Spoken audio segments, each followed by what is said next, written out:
আওয়ামী লীগকে বিচার প্রক্রিয়ার মধ্যে দিয়ে আওয়ামী লীগ দেশে আপনাদেরকে সূত্রে পরিণত হবে। আওয়ামী লীগের বিচার প্রক্রিয়ার মধ্যে দিয়ে আওয়ামী লীগকে নিষিদ্ধ করতে হবে। আমি আবার বলতে চাই, আওয়ামী লীগ হচ্ছে ট্রান্সপ্লান্টেড, আওয়ামী লীগ হচ্ছে ইমপ্লান্টেড শক্তি, ইমপ্লান্টেড শক্তি। আওয়ামী লীগ কোনো রাজনৈতিক দল নয়, এটা হচ্ছে ভারতীয় আধিপত্যবাদের এক্সপ্রেশন। এটা আমাদের গতকাল আমাদের উপদেষ্টা মাহফুজ আলম বলেছেন, এদেরকে নাটাল হচ্ছে ভারতে আর ঘুরে হচ্ছে বাংলাদেশে। 5 আগস্ট স্পেশাল ঘুরেছি আমরা কাছে বলেছি। আমরা বলতে চাই এই ভারতীয় আধিপত্যবাদ এই বাংলাদেশে আর কখনো সত্যি দেওয়া হবে না।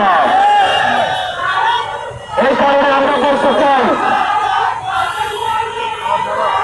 আমরা কোন ইনস্টিটিউশনের বিরুদ্ধে আমরা স্পষ্ট করতে চাই, আমরা কোন ইনস্টিটিউশনের বিরুদ্ধে না, কারণ যে ইনস্টিটিউশনগুলোকে ধ্বংস করা হয়েছে আমরা সেগুলোকে আমরা পুনঃপ্রতিষ্ঠা করতে চাই।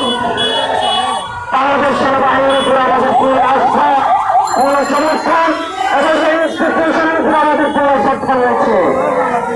আমরা কোনো ব্যক্তি, আমরা কোনো ব্যক্তির উপরে আমাদের কোনো ধরনের খুঁজি। আমরা বলতে চাই ওই ইনস্টিটিউশনের উপরে আঘাত করে স্পষ্ট কিছু করবেন না।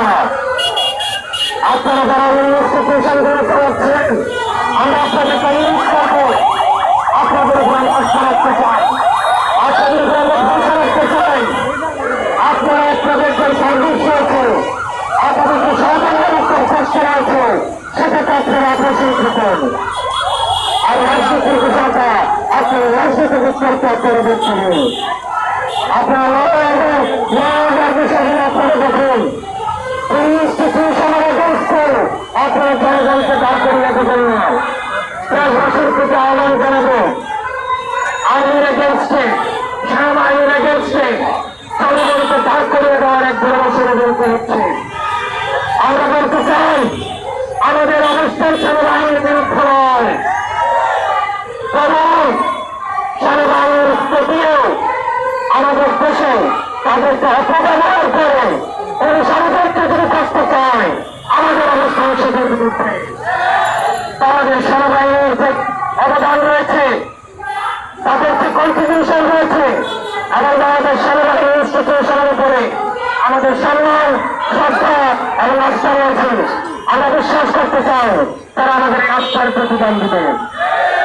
সহযোদ্ধ আমরা বলতে চাই, এই যতদিন পর্যন্ত আপনারা জেগে রয়েছেন, যতদিন পর্যন্ত আপনারা দেশে রয়েছেন, এই কৃষিকাজ বিরোধী শক্তিকে আমাদের আমরা যারা কৃষিকাজ বিরোধী শক্তি রয়েছে আমরা যদি ঐক্যবদ্ধ থাকি তাহলে আওয়ামী লীগ বাংলাদেশের পুনর্বাসিত হতে পারবে না। আমাদের এই সংকটের সময়ে আমাদের নিষ্ঠানীয়কে ধরে রাখতে হবে। অন্যান্য রাজনৈতিক দল যারা রয়েছেন আমরা আপনাদের আহ্বান জানাবো, আমাদের মধ্যে মতো পার্থক্য হতে পারে, এর মতো পার্থক্য লক্ষ্য আছে। আপনাদের উপরে আওয়ামী লীগের ভূমিকার কথা আপনারা ভুলে যাবেন না। আপনাদের উপরে যে পরিমাণ নির্যাতন গত 1.5 দশক চালিয়েছে, শুধু আপনাদেরকে ভোটার সেই জুন আপনারা ভুলে যাবেন না। আপনারা যদি এই জুনগুলো ভুলে দিয়ে আওয়ামী লীগের সাথে আদেশ করেন তাহলে আপনারা আমাদের যারা মৌসুম রয়েছে তাদের সাথে আপনাদের গণনা নিতে হবে। আমরা বলতে চাই 5 আগস্টের পূর্বে আমরা যেভাবে আপনাদের সাথে গাঁয়ে দাঁড়িয়েছিলাম ঠিক একইভাবে আপনাদের সন্তানরা আমরা আপনাদের সামনে আমরা একটু ধান্না দাঁড়িয়ে থাকবো। আমরা একসাথে পরবর্তী বাংলাদেশ নির্মাণ করবো। ইনকিলাব জিন্দাবাদ।